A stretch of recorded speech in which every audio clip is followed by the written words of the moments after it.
Ready or Not 2 is the sequel to a satanic cult trying to sacrifice somebody to Satan. And next week we have a movie called They Will Kill You that's about a satanic cult sacrificing someone to Satan. It's strange that that happens twice.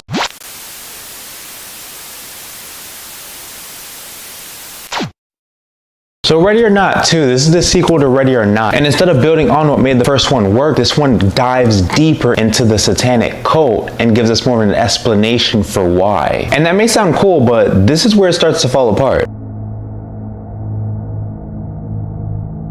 I will say Samara Weaving kills it in this role. She works absolutely incredible for these type of films. She brings that chaotic energy, that same panic and that same drive to survive that she has in the first one. And she's the main reason this movie actually works at all. And I'm glad that they brought in Sarah Michelle Gellar and Elijah Woods in this. I grew up watching them, so it's cool to see that. But Sarah Michelle Gellar specifically in this role is extremely intimidating. Her character has more depth than I expected and extremely more menacing than I'd expect her to be in this film as well. She wasn't just here for a quick moment, because there are a lot of characters in this film, but she's in here with substance. Like, she's a problem in this movie. And you know, she looked great doing it as always. She was easily one of the most entertaining characters in this movie on the side of Samara Weaving and Catherine Newton's characters. I just really wish that they gave them more to work with in this. And the gore, still overly exaggerated, still explosive, no pun intended. But like always, it's still enjoyable to see that. And when the movie does lead into the wild energy of the chaoticness that the first one gave us, it does really feel like its predecessor. And the comedy still works. This one is actually a bit funnier than the first one. This one had me really cracking up. The one-liners, certain scenes in this movie really kept me on my feet. And,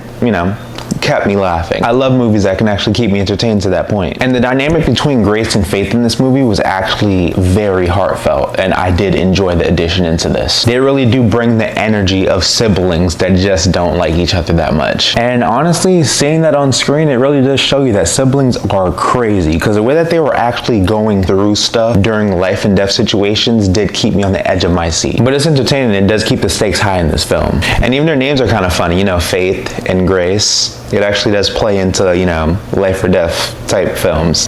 I'll see myself out. And there's also a sequence in this movie set to Total Eclipse of the Heart. Once you get to it, you'll know. Beautiful scene, perfect way to use this music, perfect way to add the suspense and tension too. It's chaotic, it's intense, and it was a very nice way of working this scene through. It's one of the few times in this movie where everything actually does click. And this movie gets weird. Like, I know the first one gets weird already. Just the premise alone is weird, but this gets weird. There's only a few moments in this movie that make me feel like I'm watching an MCU film with these suit-up moments. For comedy horror, it works. And it is pretty funny seeing that in this type of film. And there are a lot of good moments in this movie that does show why they actually got the cast to be more expanded, because there's a lot more going on in this. It's not just a family, it's literally the cult that's going after them. More characters, more chaos, just up tenfold.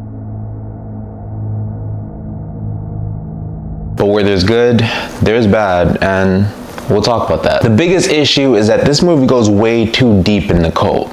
Hear me out. Because the weird part about this is I actually wanted them to go deeper in the cult. I actually enjoyed that they did expand on that, but they didn't go deep enough. So instead of feeling bigger, it just comes off sloppy. It's like they opened the door to something interesting, but didn't walk all the way through with it. Like, the addition of the new characters is cool, but then they made it too cartoonish, too animated in a sense. And a lot of these characters were downright idiotic for being a part of a cult. And there's even this new conflict in this movie with the sister, which is weird because there was no establishment of a sister in the previous film. I understand why you guys could comment below and criticize me for having this criticism towards this part of the film. And like, I do get it, they have to add the emotional stuff to add more tension, but there was too much going on for these emotional downtimes, these pauses, these slow down of the pacing of the film just for this. And this sequel hops right off of the previous film. Like, it took 7 years to make this, but this is literally taking place right after the end of the first movie, which seems a little too forced. Like, there's way too much happening. But in all actuality, what other direction would they have went? They had to up the stakes. They had to make it more comical, more cartoonish, more over the top to make up for how incredibly well the first one was. And I'm not gonna lie, it's kind of funny that this is a cult of rich people performing in satanic rituals, and they decided to drop this around this time of stuff that's going on in the real world.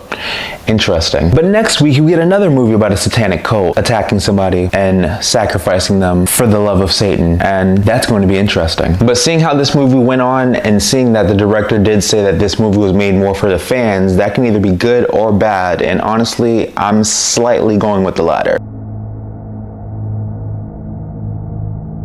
I really enjoyed the first movie, but this one was slightly underwhelming for how jam-packed it was. It's not terrible. There's a lot of jam-packed action sequences in this film, and I love the chaotic mess it was, and Samara Weaving is still amazing in this film, but it does lose what actually made the original special. I love its attempt to try to expand the lore of the satanic cult. It tries to do more, but ends up doing less. So my rating for Ready or Not 2, I give this a entertainment.